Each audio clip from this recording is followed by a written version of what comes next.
Hello friends, welcome back to the रहस्य academy. तो कैसे हैं आप लोग? आई होप आप सभी अच्छे होंगे। तो हमने क्या पढ़ लिया था? हमने फैक्टराइजेशन ऑफ पॉलिनोमियल में यानी चैप्टर 3 में हमने पढ़ चुका था। क्या पढ़ चुका था मेरे बच्चे? कि किसी भी तरीके से जो भी बाइनोमियल के जो सब्ट्रैक्शन पे स्क्वायर चढ़े हुए हो उसको कैसे सॉल्व करते हैं, यानी ए स्क्वायर माइनस बी स्क्वायर पे बने हुए हर एक सवालों को क्या कर लिए थे?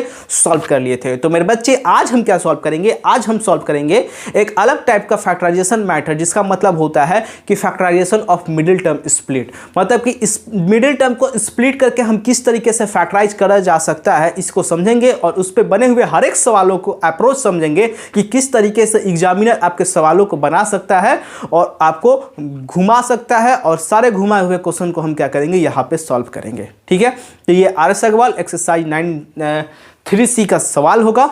आइए समझ लेते हैं। तो देखिए, सबसे पहले मैं आपको बेसिक तरीके से बताऊंगा, फिर मैं क्या करूंगा? आर.एस. अग्रवाल के सवालों को लगाऊंगा। ठीक है, तो क्वेश्चन नंबर 1 करा x square plus 11x plus 30, इसको करना है आपको फैक्टराइज। तो सबसे पहले ये बात कर ले, तो ये कौन सा पॉलिनोमियल है? ये है मेरे बच्चे क्वाड्रेटिक पॉलिनोमियल है।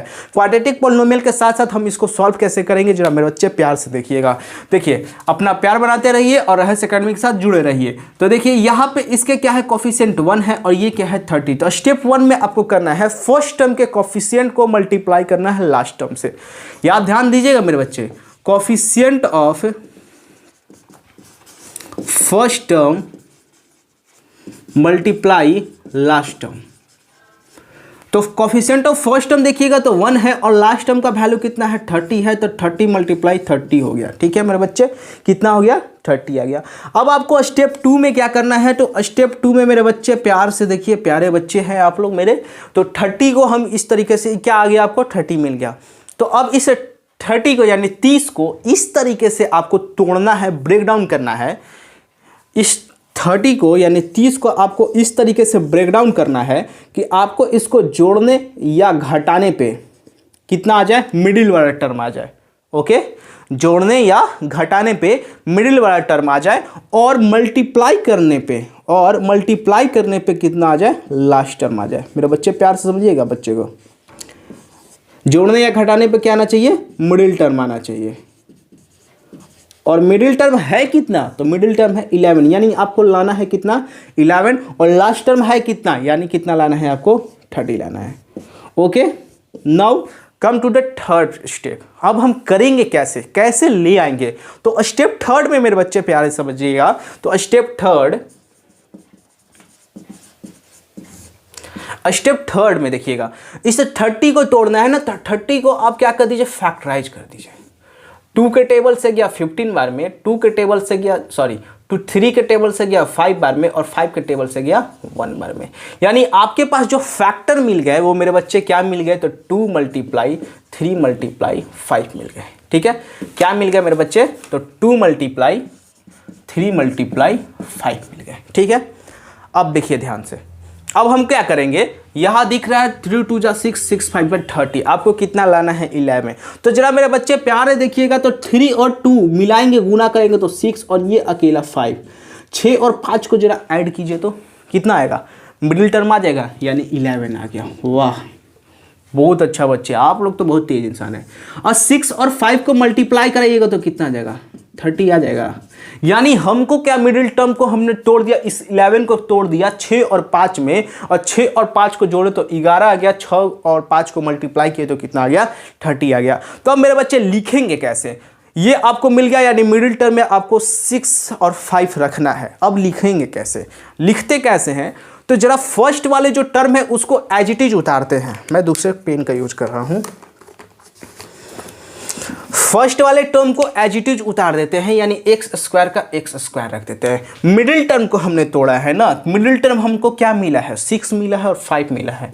तो 6 और 5, इसके साथ कोफिशिएंट क्या लगा हुआ था जरा बताइएगा? तो इसके साथ x लगा हुआ था और बीच में हो गया साइड। 6 और 5 जोड़े तो कितना हो गया मेरे बच्चे? 11। और लास्ट टर्म में है कितना? तो लास्ट टर्म में है 30। यानी इसको हम इस तरीके से लिख सकते हैं।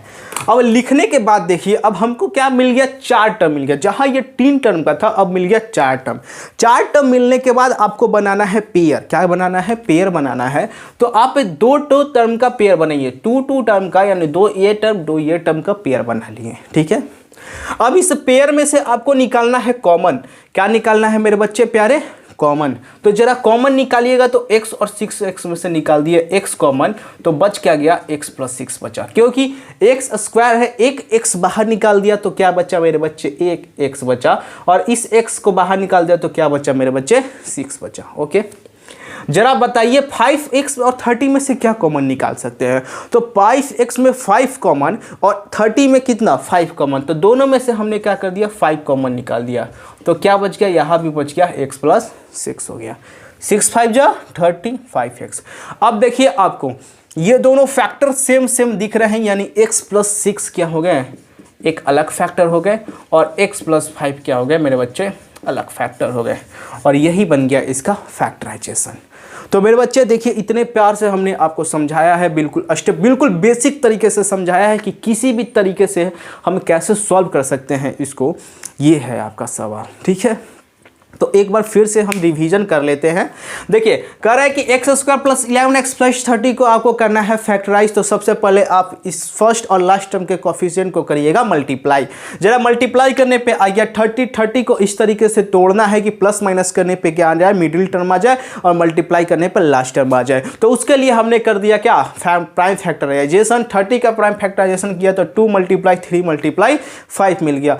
3 और 2 को मल्टीप्लाई किया, 6 5 को अकेला रखा 5, तो 6 + 5 कितने हो गए मेरे बच्चे? 11 हो गए, और 6 और 5 को मल्टीप्लाई किया तो 30 हो गए। अब बात आती है लिखने का, तो लिखते कैसे हैं? तो शुरुआत वाले टर्म को एज इट इज उतार देते हैं, मिडिल टर्म को ब्रेक डाउन किए हैं, तो 6x + 5x प्लस का 30। दो पेयर लिए, दोनों पेयर में से कॉमन निकालें तो x बचा, तो x + 6 हुआ। इस पेयर में से कॉमन निकाले तो 5 बचा, x + 6 हुआ। x + 6 एक कॉमन फैक्टर, x + 5 एक कॉमन फैक्टर, ये हो गया आपका आंसर। इसी तरीके से जब आप प्रैक्टिस कीजिएगा तो आपके भी सवाल लगने चालू हो जाएंगे, और आपको भी समझना चालू हो जाएगा। देखिए, मैथ एक ऐसा सब्जेक्ट है जो आपको क्या करना पड़ेगा? प्रैक्टिस करना पड़ेगा। विदाउट प्रैक्टिस आपका मैथ कभी भी संभव नहीं है। ऐसा कोई व्यक्ति नहीं है जो आपको एक बार में मैथ पूरी तरीके से समझा सके, ठीक है। तो मैथ समझने के लिए, सवाल लगाने के लिए आपको सबसे बेहतर, सबसे पहले क्या जरूरत होता है? प्रैक्टिस करना। अगर आप रेगुलर प्रैक्टिस करते हैं मैथ का, तो आप क्या कर सकते हैं? हर एक मैथ के बनाने के अप्रोच समझ सकते हैं। मैं शुरू से ही कहते आ रहा हूं कि आपको अप्रोच बैठाना है। आप 9th 10th में गए हैं, बोर्ड पेपर बना के भेजेगा। बोर्ड किस प्रकार के पेपर बनाएगा, ये सारे आपके बुक में अवेलेबल है।